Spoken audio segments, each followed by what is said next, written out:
Hello and welcome to the seventh episode of the KurosawaCast. I am as ever your host, Robert Beams, and I'm joined as ever by Craig Ennis. Hello, Craig. Hiya, you all right? Yeah, good, not bad. Yourself? Tired, but ready to go, ready and wearing. Okay, so basically, to catch up to speed, if this is your first time, Craig is a newbie to the world of Akira Kurosawa, watching them all for the first time in chronological order. But he is a filmmaker and a film teacher, and I am a former film critic and Kurosawa buff, Kurosawa aficionado, and I'm guiding Craig hand in hand through the master's filmography. And this time round, we are at his 1950 masterpiece. Spoilers for my feelings on the film, Rashomon, which is the film that's credited quite widely with introducing Japanese cinema to the Western world.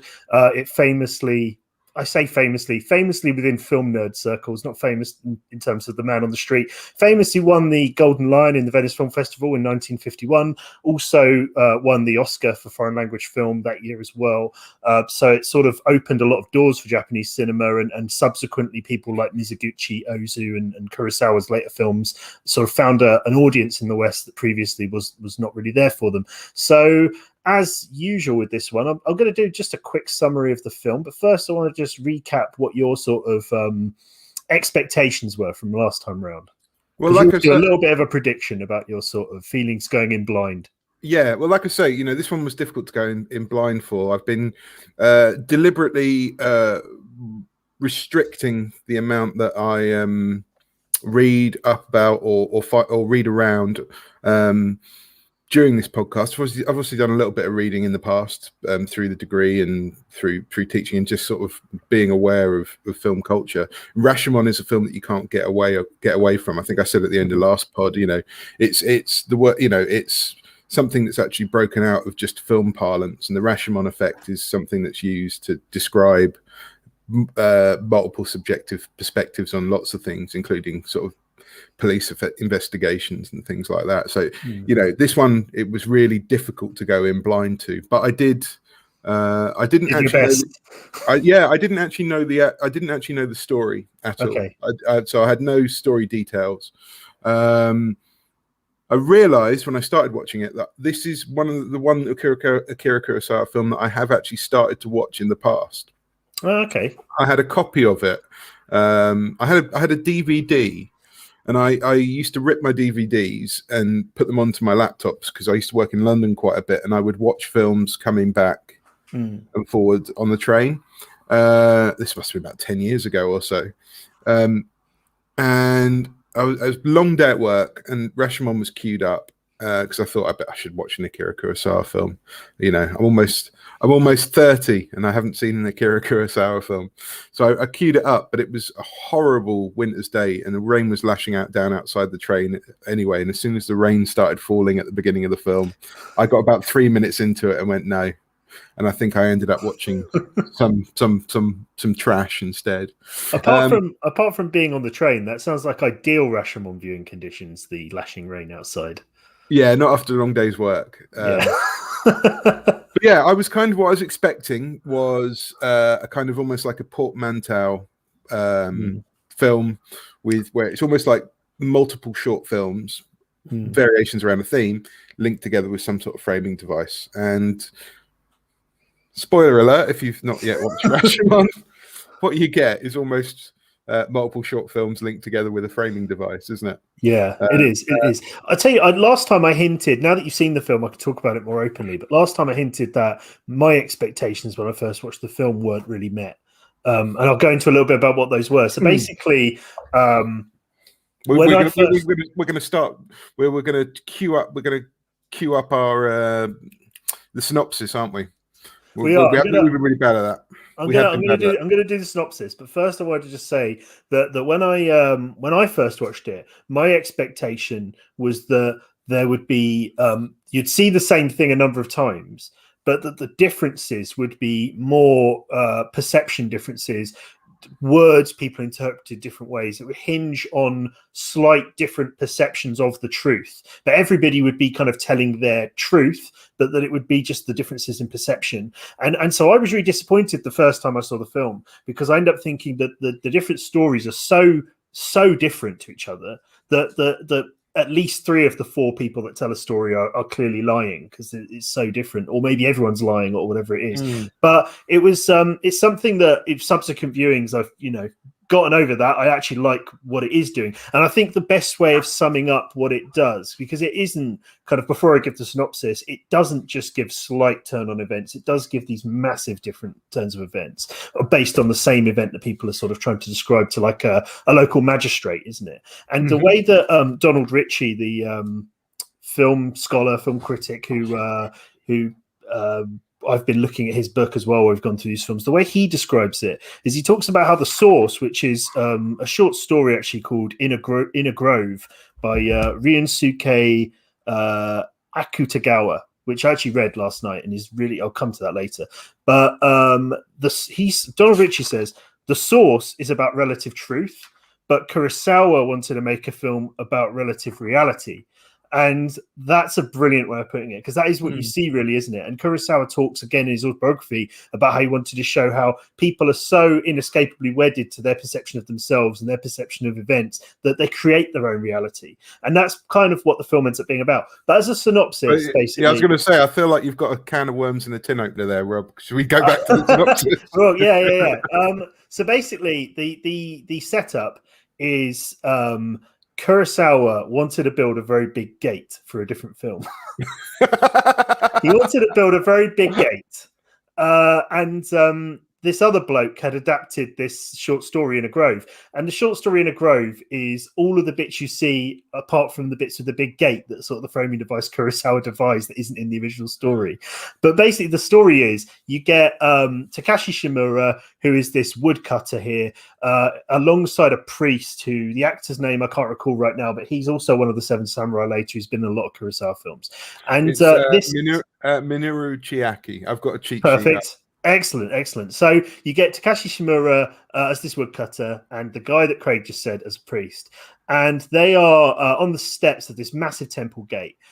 We see during the opening credits this huge gate, this massive set that got constructed for the film, this massive temple gate, which is called Rashomon. That's the name of the gate. And they are up there kind of going, oh, man, I just don't know. People are shit, aren't they? Oh, the world's shit. Oh, I can't believe what I just heard. And then up comes this sort of commoner geezer. He kind of runs through the rain, splashes in the puddles, and he comes up and he's like, "Oh, wait, what's going on, lads?" And he settles in for making a fire. And he's just like, "Well, you've got some story to tell. Fine, I'm here out the rain. Tell me a story." And so we first get the woodcutter saying, "Well, basically, I found a dead body," and he tells the first short fragment of the story where he says, I was a woodcutter going about my business. There's found a dead body in the woods, so I had to go and testify towards the local magistrate for it. And then the priest's like, yeah, I was also called as a witness because I met the people on the road a few days ago, this fella who got killed and his wife. So he tells his little bit of the story. Then you get this, I think he's supposed to be a policeman who has arrested this, Toshiro Mifune plays a bandit. And this policeman gives his small account of how he caught Toshiro Mifune. And as a kind of presage to everything that comes next, even that small snippet there where the policeman talks about how he found and how he captured Toshiro Mifune gets immediately contradicted by the bandit's own account of events. And then you just get the three main chunks of the film then are the three of the events told from the perspective of Toshiro Mifune as the bandit and how he thinks shit went down. The woman who was raped and who was the kind of the subject of Toshiro Mifune's affections.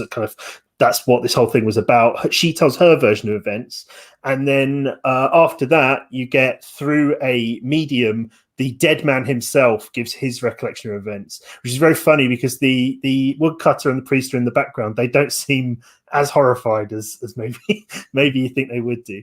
And so you get their versions of events. And then as a coda at the end, the woodcutter says, no, they're all lying because I actually saw the whole thing and I was originally lying with my first version of the story. And he tells a completely different version of events, which there's then a slight shed of doubt on as well, because he turns out to have been lying about some other detail. So so there's this kind of ambiguity here over which event was kind of who's telling the truth. Are any of them telling the truth? Just to give some more context, I mean, maybe to stop me just monologuing, maybe you could just recap what the three main versions of the story are that are told.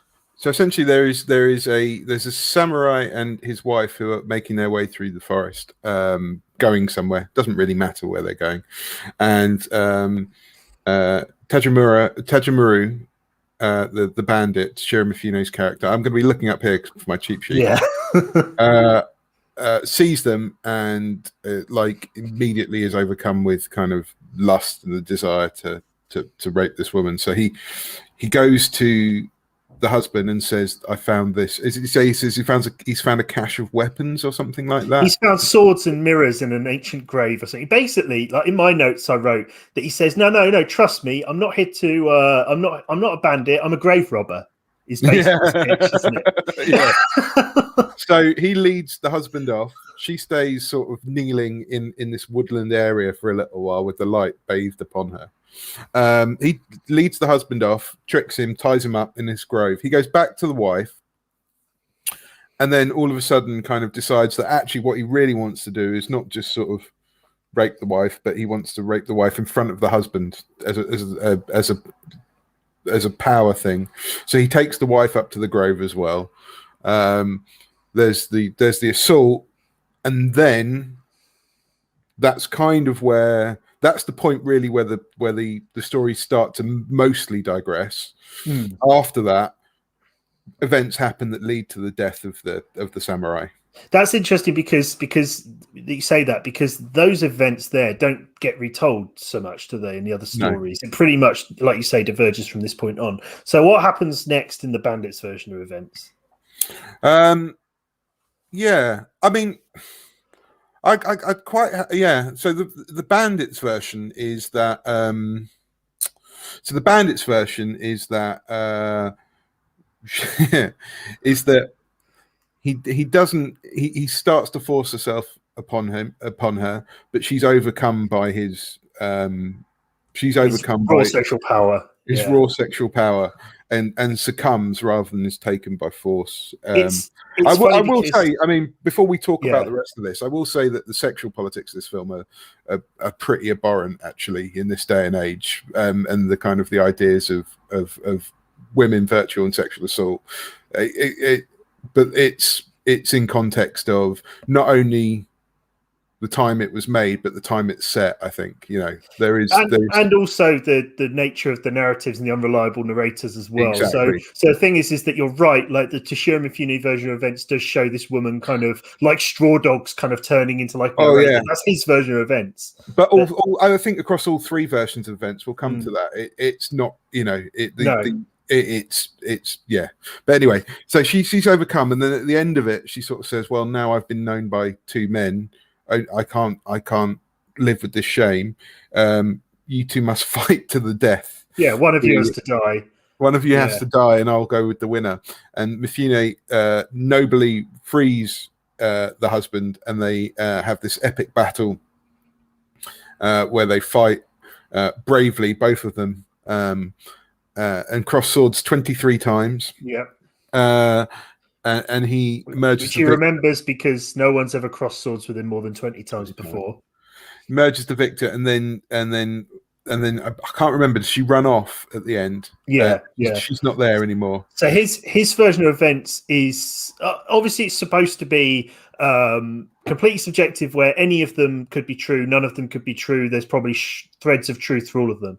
But when you watch it anyway, it seems like his is the most obviously a lie, because his version of events is basically like, look, I'm so hot that she loved me anyway, and she wanted to get with me, and she told me to kill her husband, but I'm so honorable that I freed him. And then we had this epic fight, and I won because I'm so good. Like that. That's basically his story, isn't it? Yeah, Mifune's is like a self-aggrandizing like 4chan blog, Yeah, basically. he's like the one from The Inbetweeners, always makes the lies. Whatever his name is. Exactly. Yeah. It's this kind of pure kind of toxic masculinity fantasy of pure raw sexual aggression and kind of an overpowering thing. The wife's then it goes on to the wife's The version. wife's version, yeah. Where the wife's version is actually, in keeping with what we've come to know about Kurosawa, is probably is one of the least kind of developed ones, isn't it? So the wife's version is basically what's really interesting. I think, spoilers for the ones we haven't discussed yet, is each witness, including the dead guy himself, claims they killed the dead guy. Everyone claims. You would think the story would be that each of them blames someone else, but all of them blame themselves for the death of the guy. Mifune does it as this kind of honor killing after this amazing battle. She does it in this very, very Japanese honor sort of way of like, she does it because she can't live with the shame and she tries to kill herself. And she apparently fails to kill herself. She first gives her husband the dagger and says, "You need to kill me because I can't live with this." And then when he just stares at her, so then she's like, "Well, I'm going to kill you then," which she then does, and so she passes out, and the dagger was in his chest. And then she talks about how she tried to kill herself honorably, but it didn't work out. The husband rejects her after the assault, basically. Yeah. Again, it's not the most enlightened of films when it comes to sexual assault and gender politics. So Mifune's character shows no interest and kind of wanders off and just leaves them to this drama that plays out. And like she says she passes out and doesn't really remember it after she kills him. The dead man's version was really quite striking, actually, because it's told through a medium who sort of dances around and kind of has makeup on the face and kind of very much in the same way. If you think of like Psycho and Peeping Tom as sort of proto slasher films, especially Psycho, you think about Norman Bates in his mother's dress with the wig and the knife as the kind of the proto costume disguise for slasher villains later on. There is something about that look and the performance that is very much like that, like the Sadako Ring kind of scary Japanese girl. It becomes a horror film in those sections. Not a kind of a jump scare horror film, but like an A24 horror film. You get this kind of creepy lady, and she's got like a distorted voice. And there's an amazing shot. I just want to bring up. We're not really talking about shots and so far, but I just want to make sure I didn't miss this. There's a great bit where it dollies in and she runs into the close up. I just thought was really fantastic. But yeah, carry on. Yeah, kind of slightly echoing the bit where the criminal stands up at the train station in Stray Dog. Yeah, exactly. So the summarized version is, oh god. See, the thing is, I didn't write a lot of notes for this one because I was watching it. Pages and pages of notes, but this one I was just kind of entranced by it. I found that watching it last night. I wrote very few notes on it, considering as well, because I'm just so captivated by it. The story told through the medium is basically that she asks. Well, after it finishes, she asks the bandit to kill her husband because she wants to go with the bandit. Basically, is that right? Have I got that right? Yeah, she basically and says kill him while he's tied up. She tells him. Yeah, basically the bandit, the dead guy's version is that the bandit starts whispering sweet nothings in her ear. She's obviously way more into him way more into the bandit than she ever was into her husband. He talks about how she looked more beautiful than she'd ever looked before, and she was clearly falling for the bandit's words. And she says the words that he says something like, "Well, pierce me," which were like, "Oh, go wherever you take me." And she kind of throws herself on the bandit. And the bandit redeems himself in the eyes of the dead man because he says, "What, this woman saying I should kill you now? What do you want me to do with her? Do you want me to kill the woman?" So they both turn on the woman. She gets neither of them. So then she turns around and says, "Right, well, you two have to No, that's I'm getting mixed up with the woodcutter story there, aren't I? Yeah. Basically, the bandit. Yeah, in this one, the bandit just walks off, doesn't he? The bandit says, Bandit walks off, to kill leaves her. her. Bandit walks off. The husband just gives her the kind of epic silent treatment, looks down his It's no, nose. I mean, it's more than that. He kind of properly berates her, and kind of says that she's spoiled, and it's really kind of nasty to her. But then kind of nobly. Oh yeah, I'm getting confused as well. Anyway, the long and the short of it is that he nobly falls upon his own sword. He falls upon his own sword in that one. It's interesting that our recollections of Rashomon are so distorted, isn't it? So in his one, he kills himself, as I mentioned earlier. Then we go back to this gate, and the Shimura character, who is the priest, is troubled in a very kind of Existential way, yeah, in a very kind of Tarkovsky character way, where he's just like, what does this say about humanity and all that? The Shimura character's internalized it way more. He's like really shaken, and he keeps saying, no, they're all lying. And eventually the commoner, who's this kind of cynical, brash, kind of filthy guy who doesn't really give a shit about the morality of any of it, says to the Shimura character, would be played by like a Phil Davis if it was if it was set in the East End of London kind of thing. So he basically then says to the Shimura character, like, all right, then I've got your game. You actually saw it, didn't you? Like, you know something. So Shimura then says, actually, my recollection to the magistrate of how I found the body, that was bullshit. And here's how it actually went down. And this is an interesting diversion of the film because, like, its version kind of blends elements from the previous three, doesn't it? It kind of pulls out, but it kind of speaks to all the different versions. So the bandit kind of begs the woman to kind of marry him, and she's she doesn't want to, but there's the idea that she's been sport and can't be with two men.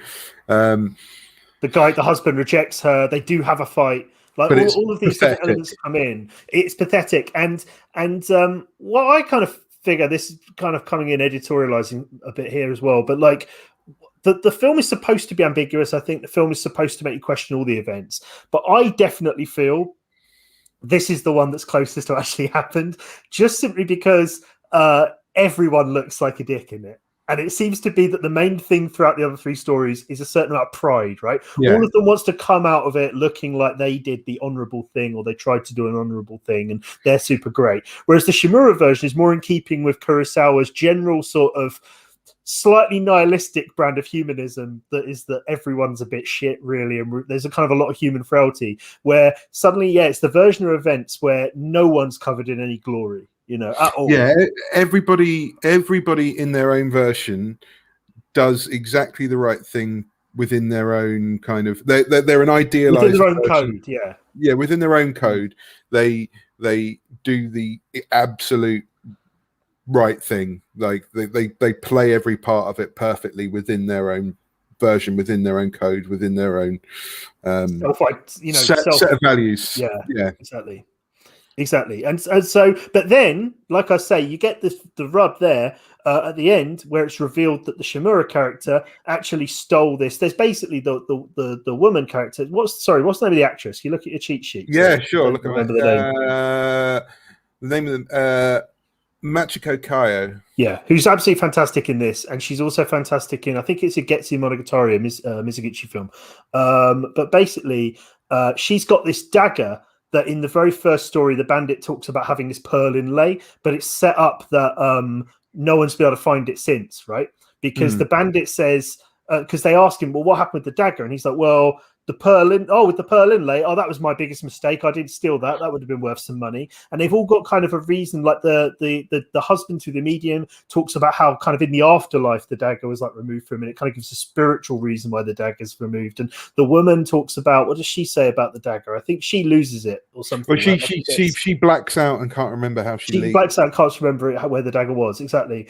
Whereas in the woodcutter's version, it's kind of mysteriously absent, and the guy's like, you nicked it, didn't you? So it's revealed after his story that the bloke's actually nicked the dagger for himself. And this sends the priest into even more sort of turmoil, because he's like, oh, even the woodcutter, even this guy I've been sitting with talking about how, isn't it weird, we can't trust all these different people and all these people are lying and it's so terrible. Even him, he's lying as well. And there's this bit where there's a little bit of a Deus Ex Machina at the end, isn't there, where there's an abandoned baby. Yeah, there's a crying baby in the baby, and the priest goes and picks it up, and the commoner kind of the baby's got the amulet somehow. The baby's got an amulet on a kimono that's obviously been left as a ward of protection or something by parents. So again, there's a kind of a moral thing there where the commoner's version of events is, look at these awful parents who've just abandoned this baby, and the Shimura version of events is, no, look, they left this amulet of protection. Imagine how hard it was for them to leave this baby here. They must have gone through so much. So they have this kind of competing idea of the kind of perspectives on that as well. The commoner nicks the stuff to sell it on, I guess, and the Shimura character then kind of basically says to the priest, "No, I'll take the baby. I've got 6 kids already. I'll take him on. One more won't make a difference." Yeah, and it gives this like ray of light to the thing where the priest is like, "Well, thanks, you've restored my faith in humanity. That someone's going to do a good turn." And a little kind of get out for stealing the dagger as well. The idea that he's going to sell it on to feed his massive brood. Yeah, exactly. So that's basically the film. So what were your kind of takeaways? Do you want to go sort of through the film from the beginning again, but without having to talk about the plot, sort of talking about sure. Yeah. So I thought that it was I thought that this was like, we were saying before, this is the one that we've come to. This is one of the big ones, and not just of his filmography, but of the film canon.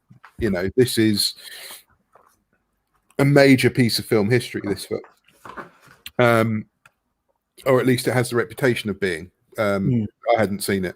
And then right from the off, you can see that it's steeped in that. So you've got the opening title sequence straight away is kind of this nod to sort of Eisensteinian montage, where you start with the Rashomon on the gate is the title. So it's kind of like a what's the word? A diegetic title card. So it's can't believe I almost forgot the word diegetic. And then it cuts to these little close-up pieces, fragments of the gate. You never see it really in a wide. So it's this kind of idea of montage that by seeing fragments and like a collage of pieces, you get a sense of the whole.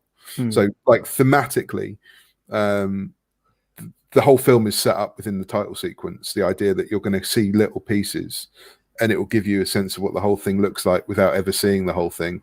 Yeah, I don't want to undercut any of that, because I think that's all spot on. But I will also add as a little wrinkle to this, and this isn't from his biography or anything, it's just my opinion. But the thing is as well is most of the budget of the film was on the gate, and you don't spend much time there. So I'm wondering if he had to sort of like justify the gate in the opening credits as well. Death of the author, my friend. Death of the author. Doesn't matter. It still works. Yeah. And there's also, and straight away, the fact that you've got these characters sitting in the rain. He's got a thing about big puddles. Kurosawa. There's big puddles in loads of his films, but straight away you've got a sense of oral tradition as well. So that people swapping stories. I know these two. The two characters, the woodcutter and the priest, have actually been to the trial, but the commoner who comes in, he's just wet and a bit ayo, and kind of wants a story just to pass the time. But it's the idea that stories are passed down and distorted, and key things are kept, and other things are lost, and things are changed. So you've got this idea of straight away stories being passed mouth to mouth, and changing. So I thought, like, thematically, it was a really, really kind of the whole film set up really well in the way that it's in the way that just the construction of the images and the action, what's going on. And then there is this really nice into the woods sequence where the woodcutter starts to set up the story, and you're going through the woods, and there's a snaking camera that kind of, sometimes it's POV looking straight up, sometimes it kind of comes around the side of him. I love that bit where it pans from one side of him, like across his path, and around the other, and watches him walk away. Really but the lines cross, screen direction changes all the time. It's like it's really disorientating, but you still get a sense that you're going deeper and deeper into these woods, into something that's hidden, and it's really, really lovely scene. I would be it'd be remiss of me not to point out during that scene that he points the camera at the sun, and a lot of the sources I read about this, and in fact on the Criterion channel, there's an interview of Robert Altman about the film. He says the same thing about it, which is that this was the first time. I'm sure Mark Cousins probably knows an Egyptian short film that did it or something in the 20s. But this was the first time popularly people had seen the camera pointed at the sun in a film. Right. And that was kind of quite influential, quite stunning. And a lot of the praise the film got at the Venice Film Festival and when it won the Golden Lion was directed a lot towards the cinematographer Kazuo Miyagawa and the way that they've been able to shoot at the sun and kind of break that kind of barrier that was considered something you shouldn't really do with a camera and all this kind of thing. So I just want to point that out because you do get those shots, those kind of Malikian shots of the kind of the sun coming through the trees, don't you? But it's really nice. Like I said, it looks beautiful. It's really well put together, and it's also, I mean, you've got the sense of the heat and the summer and the kind of that kind of, the sort of that kind of danger of kind of violence on a hot day. Do you know what I mean? The kind of the hot summer's high, like they kind of do the right thing. Yeah, exactly. High temperature, high tempers, that kind of thing. And it also counterpoints, obviously, to the torrential rain that's happening in the framing device as well.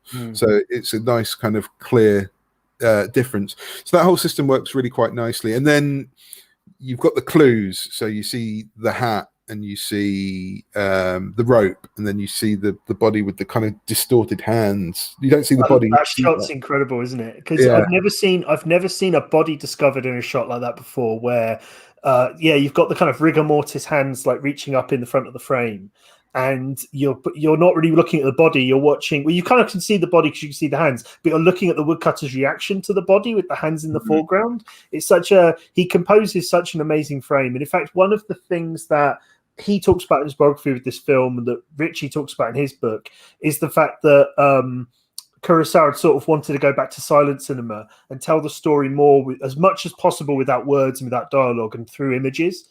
And I think that really comes across in moments like that and in these scenes. Well, I was going to say, I think it really comes across as well the policeman's kind of like the policeman part is kind of, it's there to sort of drag Mifune's character into it really and get the ball rolling, but like you say, it starts off straight away where he's obviously been shot with arrows and he's falling off the horse and kind of in a bit of a sorry state for himself. What's Mifune's? I can't remember what his take on it is. He said he laughed.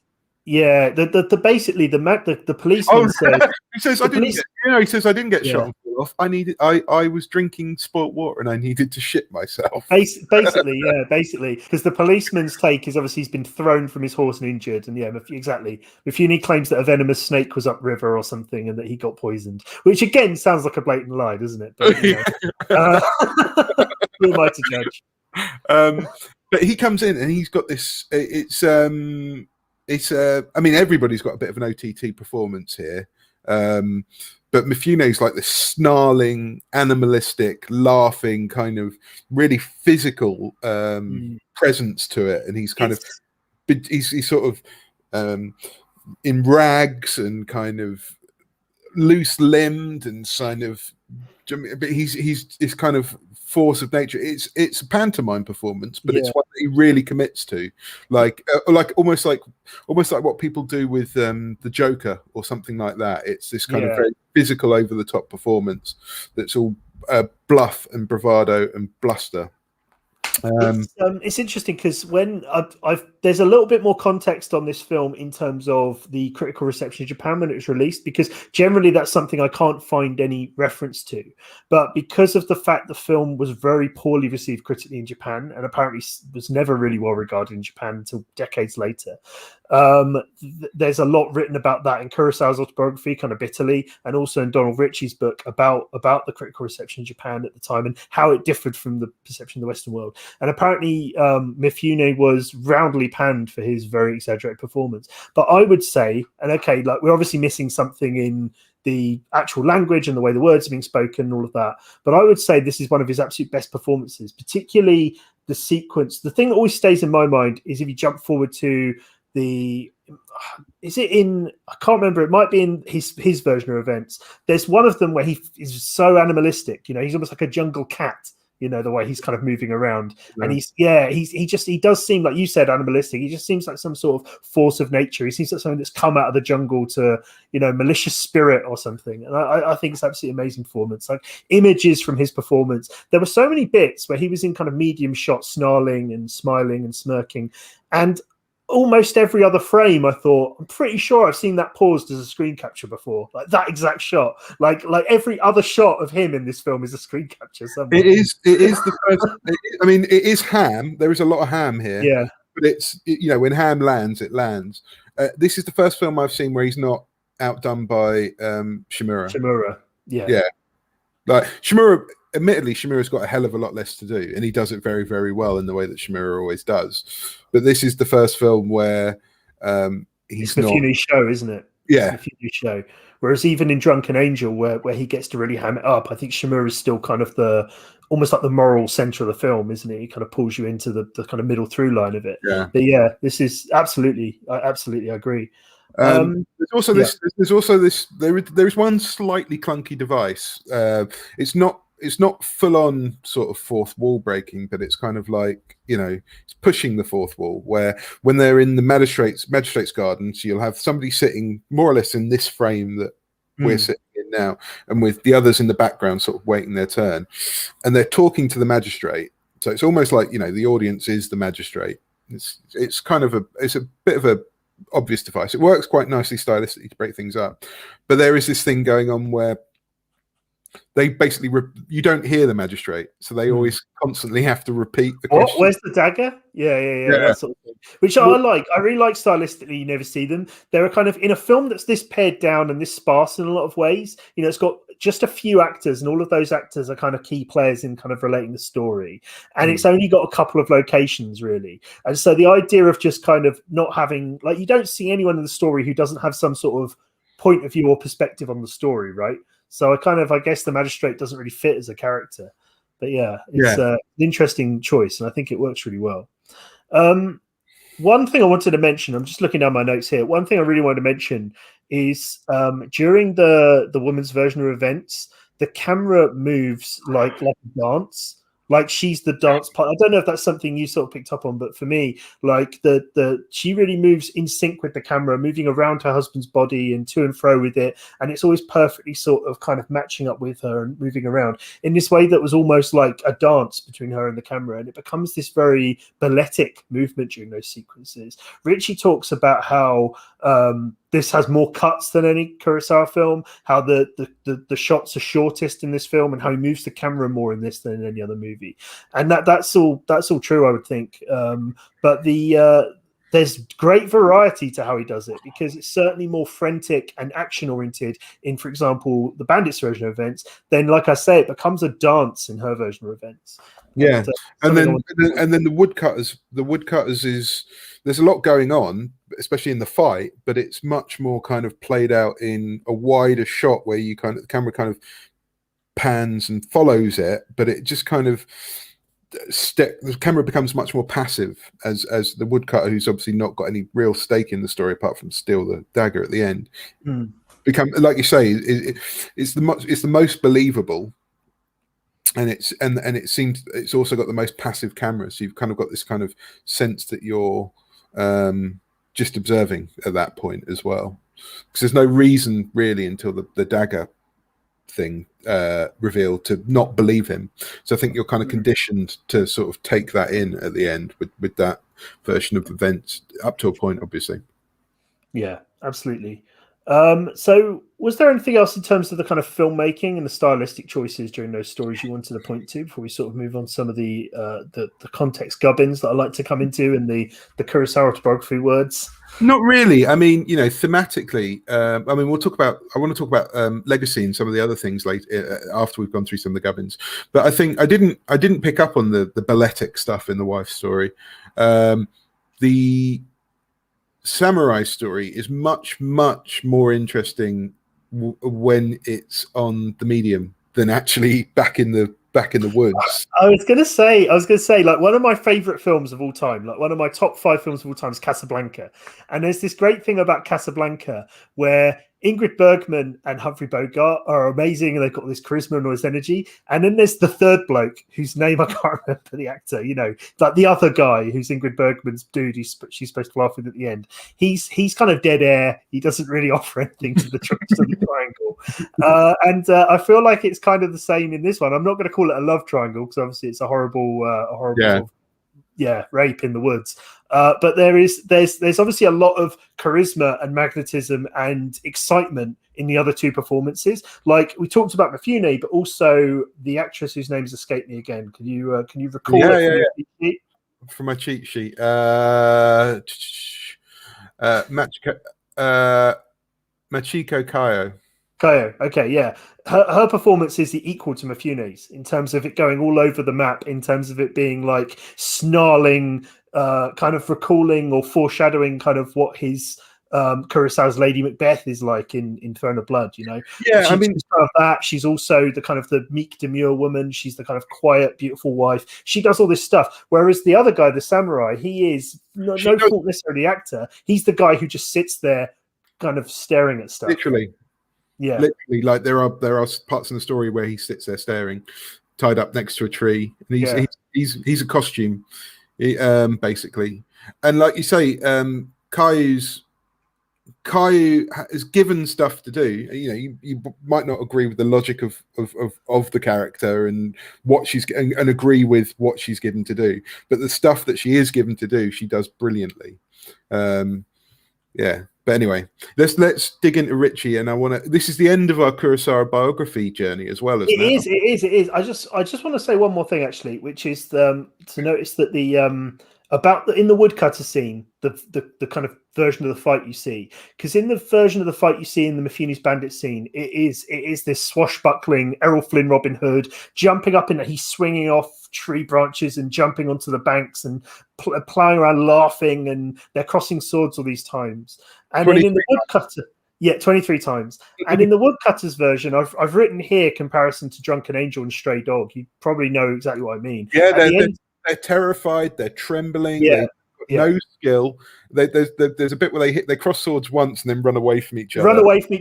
There's a bit falling over and they can't get up, and there's a brilliant little bit of choreography where they're both on the floor on their asses and they're scrabbling around trying to hit each other but just missing each other and wiggling around everywhere. You kind of get the sense. I mean, it doesn't make any sense in terms of because you've been through a court case, but you get the sense that actually the way this guy's died is in this kind of like completely limbless melee. He's just accidentally fallen on his own sword. Like that's what I thought was going to happen, because it is so ridiculous that they're scrambling about in the dirt. And it's but this is, to me, this is one of the most kind of, I know this word gets overused by me and by everyone sort of talk about Kurosawa, but this is to me the most humanistic part of the entire story, because you've got what I think, maybe it's just because I'm a coward with no fighting skill, but this is the most relatable. This is what fighting would actually be like with 2 men just having a fight in the woods, because they are both terrified. Neither of them wants to die. Neither of them wants to get hurt. They're not that capable, either of them. So I watch it just so related to it. But like the bit at the end of Drunken Angel where he's scrabbling around with the gangster, and it's these 2 gangsters fighting, but they're just rolling around in paint on the floor, and they both look pathetic. Or at the end of Stray Dog, when he tracks down the criminal and they roll around in the dirt, struggling to grab each other. You get this sense in all 3 of these movies of the exhaustion as well. Like Mifune can't chase the woman at the end when she runs away because he's too exhausted and he just collapses on the floor. They're panting, they're sweating. They're just, just the fear, the scrambling of it. It's just so inelegant, so undignified. And I think that's a brilliant statement. I'm not claiming it's like this big statement on violence. I feel like it is a statement on violence. It makes me really intrigued for when we actually get to the major sort of samurai epics, Seven Samurai, which is a couple of films away, or Yojimbo and all that kind of stuff. Because the kind of perception, the outside, we've talked about this in relation to Martin Scorsese before, but the outside perception is about codes of honor and manly men and doing what needs to be done. But the sense that everything I've got from the sense I've got from everything we've seen from the Kurosawa films up to this point, which is 11 films in, I believe, is that he finds fighting kind of pathetic. Yeah, I would agree, and that's something that something we'll come on to when we talk about Seven Samurai stuff, because I don't think that necessarily continues into those films, but there are definitely echoes of it. There are definitely always moments where a scrap is not kind of very elegant or nice, and he doesn't celebrate violence, I wouldn't argue, in any of his films. But anyway, kind of getting ahead of ourselves there. So talking about some of the other stuff, I mentioned earlier that he was very inspired by silent cinema for this film. And there was one quote from his autobiography I wanted to read about that, which was on... Yeah, here we go. He talks about how this is an interesting point. It's something people have often said. I think you've probably heard it said and everything yourself, which is that idea that film lost its kind of visual language somewhat when talkies came in. Film stopped being as much kind of told visually. And he talks about, in his autobiography, since the advent of talkies in the 1930s, I felt we'd misplaced and forgotten what was so wonderful about old silent movies. I was aware of the aesthetic loss as a constant irritation. I sensed a need to go back to the origins of the motion picture to find this particular beauty again. I had to go back to the past. And that's really interesting, I think, because we've talked about his other films prior to this, and there's been... think what we're coming off the back of here. We're coming off the back of Scandal, and we've seen a lot of bits in his films that are really visually striking, really well composed. In Scandal, you get all those bits with the foreground with the wire mesh and the people talk. There's always an interesting frame in Kurosawa films, but I think it is a talky film. It is a talky film, and a lot of them are very talky up to this point. And it's something Robert Altman says about it on the Criterion Channel. Again, there's always interviews with different directors, Julie Taymor, Paul Feig, who did Bridesmaids and stuff, little bits of them talking about Rashomon.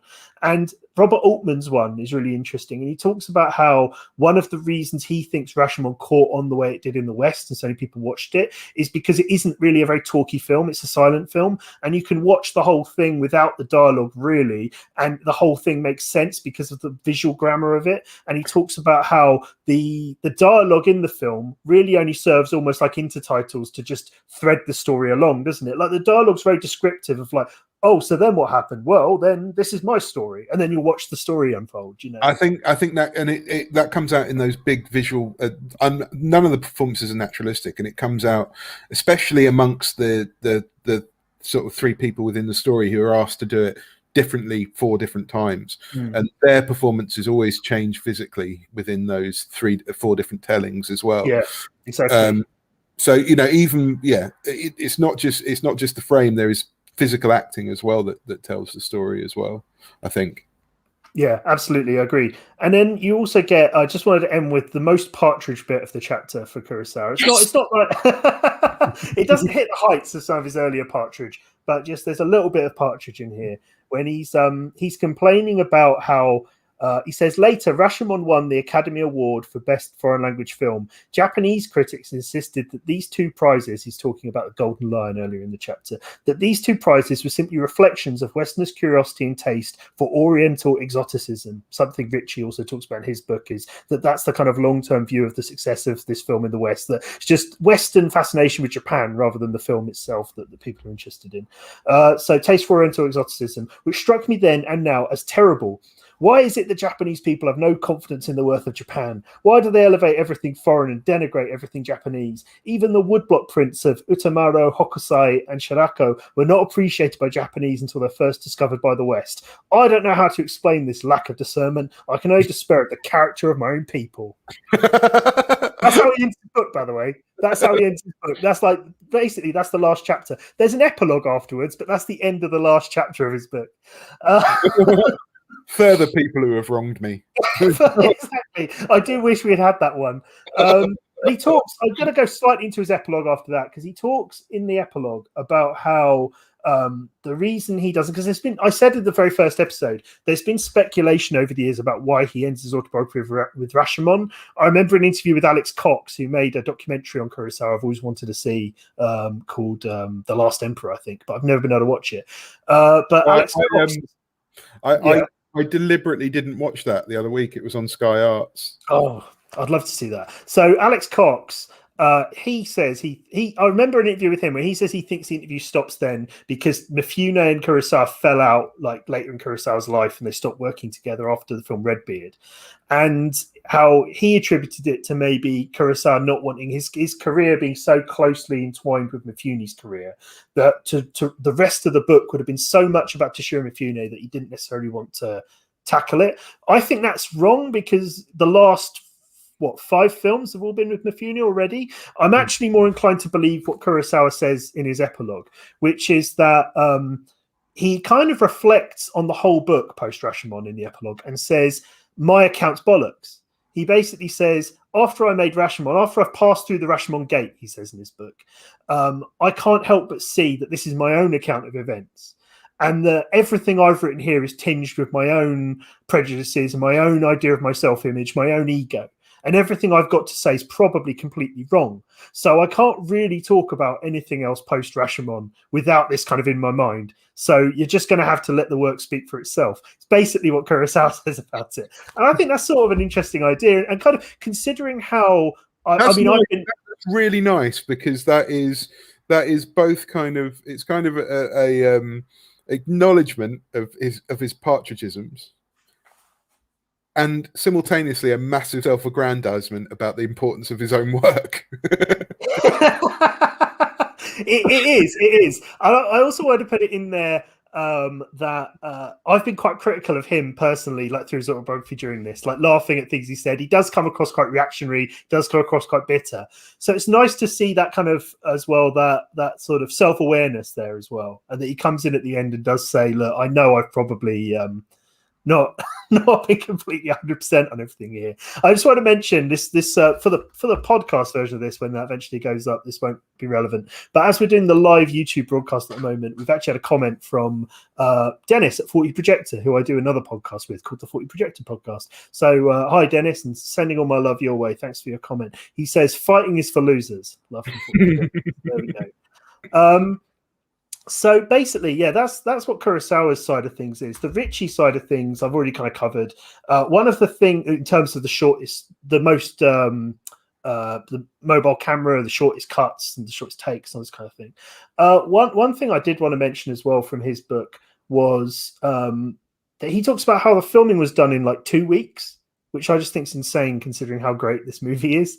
And I also want to cover this idea of it not being well received in Japan a little more, because Ritchie does talk about it, and it's basically what Kurosawa said, but it's this idea that it's kind of Western curiosity with just Japaneseness, and that a whole raft of films, I think Ritchie says in his book, that a whole raft of films were greenlit after this. When Hollywood always kind of learns the wrong lessons from something, they'll see like Joker's a success, whatever, so they'll like do loads of R-rated movies or whatever, but none of them will be as kind of acclaimed as that. They always kind of take the wrong lessons away.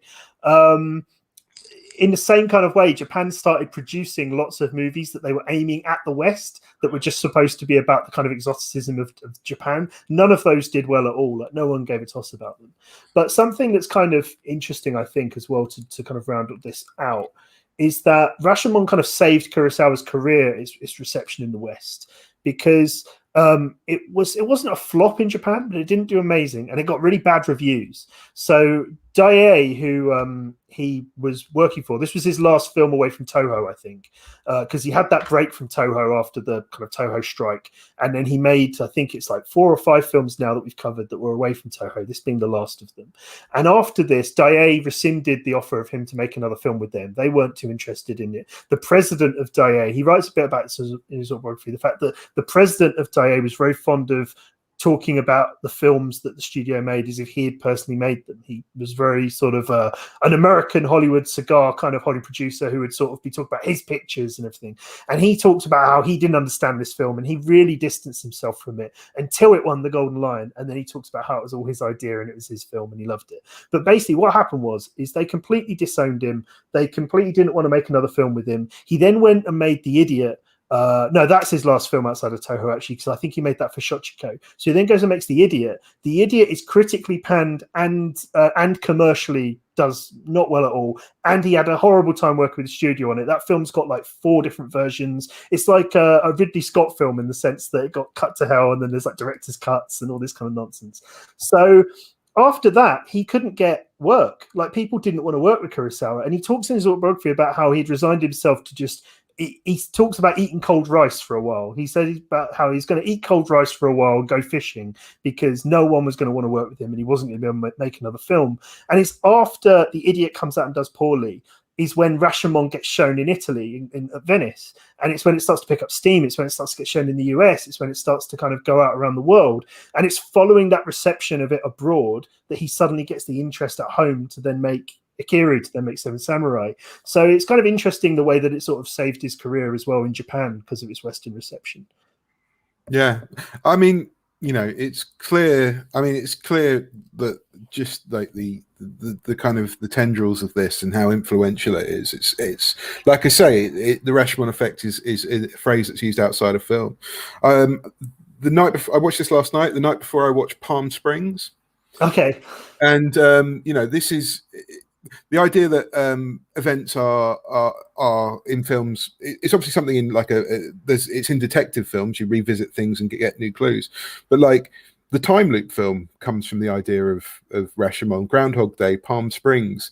You know, they are a thread that have come from the revisiting the scenes over and over again and pulling new things out of it and exploring it in different ways. You know, there's the obvious things about subjectivity and truth and getting to the truth that are revisited in things all the time, and sometimes directly clumsily in things like Deja Vu. But in terms of film form, you know, it's not just the obvious. Like other things, it's shot off in lots of weird, wonderful, unexpected ways. You don't get things you don't get something like Groundhog Day and later Palm Springs unless you have Rashomon. Do you know what I mean? Yeah. It's really wide. It's like the influence is huge. No, that's an interesting take. I hadn't really thought about that, but I think you're absolutely right. It's like if you set up, because originally one of the things that was confusing about the film to Japanese audiences, supposedly, Kurosawa talks about how he had 3 assistant directors on the film, and the day before they started shooting, these 3 assistant directors came into his office very concerned and said, "This film makes no sense. Like, we really need you to explain it to us." And they really didn't like the idea of what the film was. And that's something the studio also felt about it. So I think you might be right there in that this idea that a film can be showing the same events over and over again, and that becoming an accepted thing a film is allowed to do, probably does pave the way for things like Groundhog Day, like you say. Yeah, I mean, films do it in really, really subtle ways. Not subtle ways; they do it in small ways. The kind of the extra bit of evidence that explains a character's earlier motivations. You know, in a small way, that falls itself in. That goes into something like Harry Potter and Snape killing Dumbledore, and then you find out later that he's been. Do you know what I mean? It's kind of bit of extra. It's not always the exact same about self-aggrandizement and ideal self, but the idea of withholding and kind of revisiting scenes and re-seeing them through different lenses is used in thrillers, is used in small parts in all sorts of drama, and then at the extreme end in I mentioned Palm Springs and Groundhog Day because I'm a sucker for time loop films. I don't know why, but anything with a time loop I love. But yeah, it kind of, and it all comes from that formal way of revisiting a scene over and over and over and over, just to use it in a different way. I think I really, really, really like this film. You've made me want to rewatch Source Code because I've not seen that since release. Anyway, one thing I want to say as well, finally, is that there's a documentary again on the Criterion channel. Basically, it's a DVD extra rather than a feature documentary, but it's but you can rate it on Letterboxd, so I have.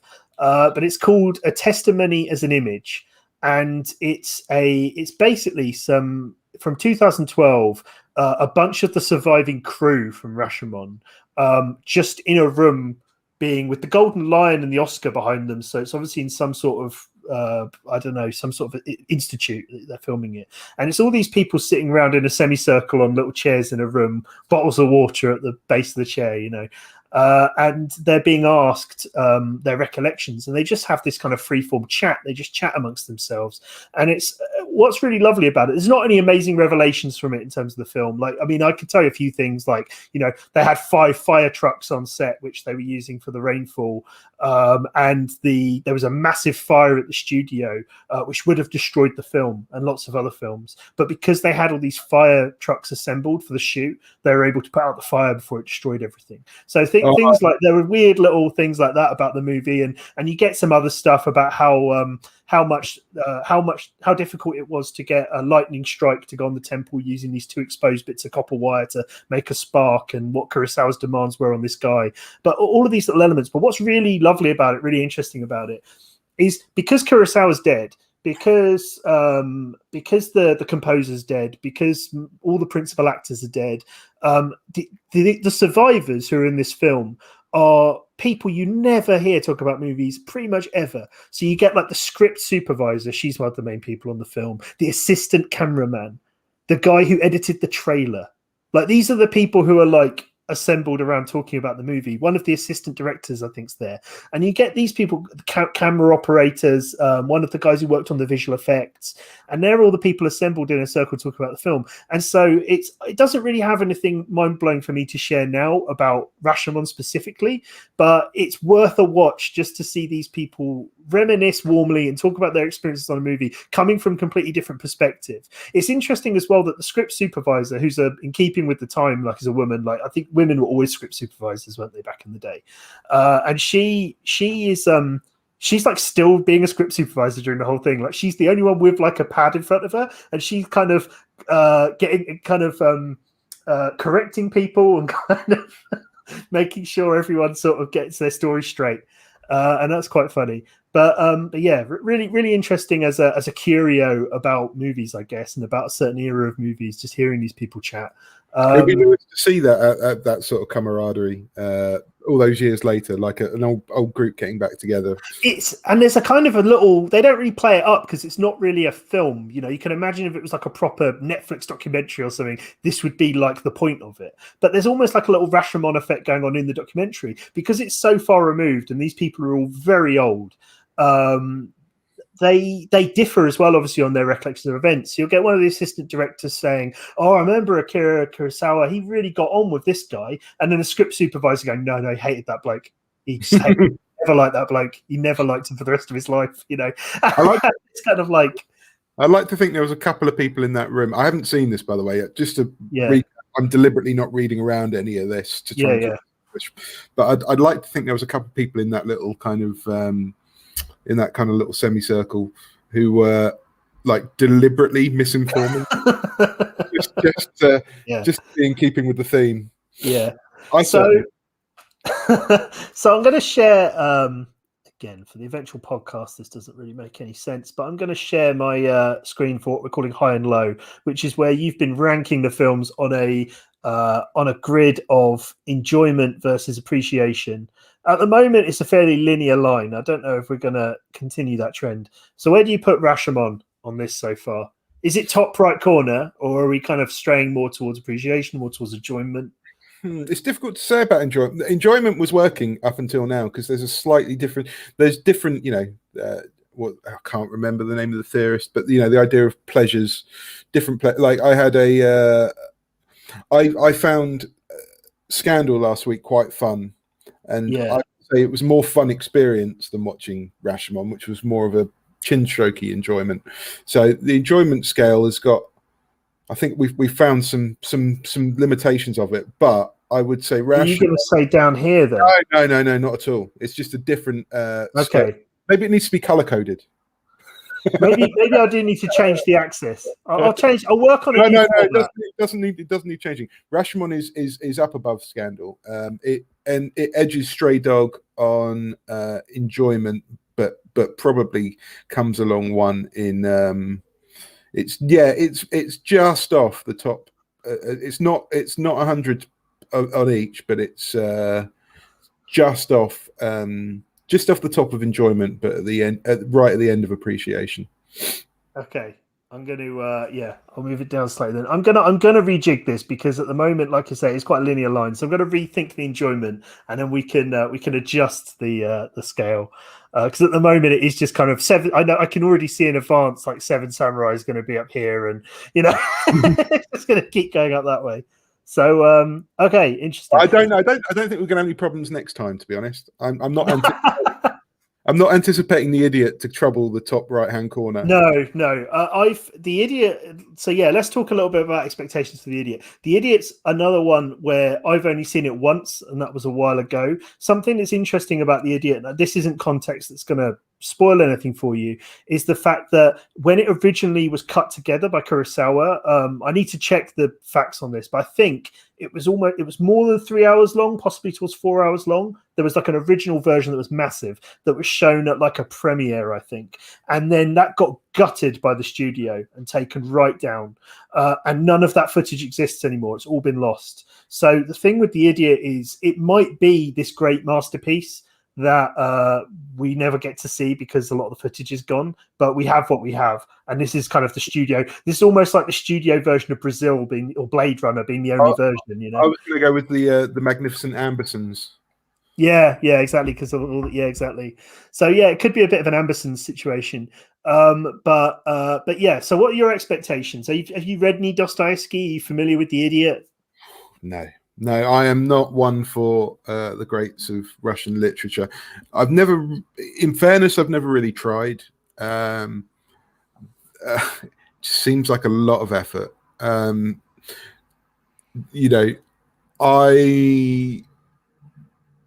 It's almost 3 hours long, isn't it, as well? I mean, in fairness, I'm just, I know nothing about this. I'm a complete ignoramus when it comes to Russian literature. But and I'm intrigued by it being Kurosawa, but the thought of 3 hours of Dostoevsky adaptation is not one that I would run to. So I'm not, and the fact that it was, I was wrong about what I thought this might be, to be honest, given some of the information you gave here about the response to Rashomon. I thought this was going to be after Rashomon, he got his Golden Lion and his Oscar, and this was going to be like a director's kind of, I can do whatever the hell I want now. Now it's time for them. Now they'll listen. Now they'll see. Now I can make a 4 hour Dostoevsky adaptation. So, but with that in mind, that isn't the case, then I have a little bit more hope. But if we weren't doing this in chronological order, this would be last on my list. Okay, so like just to confirm what I was saying before, I brought up the Wikipedia page. The original cut of this film that's lost is 265 minutes long, and this is the studio compromise cut now. The 166 minutes that exists. So yeah, it was going to be much longer. But no, I hear you, and it's not one I'm excited to revisit because I don't remember loving it. Like I really don't remember too much about it at all. The only thing that I'm excited by about it is that I really like, when I first saw it, I wasn't really into Ozu, and now that I am a massive fan of Ozu, I love Setsuko Hara. She's like the poster child for Ozu, and she's in this movie, so I'm always up for some Setsuko Hara. But yeah, this could be a tough one. This film, I'm not against a little bit of chin stroking and all that kind of stuff, but this does feel I think I balk against things that I find a little bit arch, which is probably massively hypocritical for somebody who co-hosts a Akira Kurosawa podcast that goes through his films in chronological order. But this feels like and this feels like the sort of thing where I'd be at like Picture House Central or the BFI at an event, and I'd get stuck talking to somebody who would go, well, what you really, if you really are interested in Akira Kurosawa, you should really see what he does with Dostoevsky. That's my worry with this. So your prediction is something quite arch, something quite humorless, something quite dry, basically. No, I don't think it's going to be. But this is weird. This is kind of what I would have thought it would be before we started out on this endeavor. Does that Okay. make sense? Yeah. I've got more hope for it now. I sound really down on that. I've got more hope for it now, and I've kind of got a sense of his sense of humor, and I'm looking forward to seeing Shimura and Mifune because they're slowly becoming old friends. So I'm looking forward to that. I'm much more warm about it than I would have been if at the start of this whole endeavor. Yeah, that's fair enough. I think I should have said that at the start. Really, this is the one that would have made me run a mile. But we'll see. Okay, well, I'm still not a fan of almost 3-hour running times on anything. yeah, no, I agree with you there. But I did turn Rashomon into a 3-hour endeavor for myself the other day because I watched it, and then I watched the Testimony of an Image, and then I watched the Rashomon with Donald Ritchie commentary on Criterion as well. So, but yeah, interesting. Okay, well, I'm looking forward to watching it. Is it on the Criterion channel, that one? Have you looked at It is, yeah. It is perfect. So yeah, maybe watch that for next week, or maybe we need a couple of weeks. And are you planning on doing it in stages, or are you you going to sit in there? I will. I'm not going to commit to doing it in one. And that's mainly because of having the clear 3 hours at the television. And when my son's not playing Roblox, I will not. It doesn't matter if I'm married for 50 years. I will never get my wife to sit and watch this with me.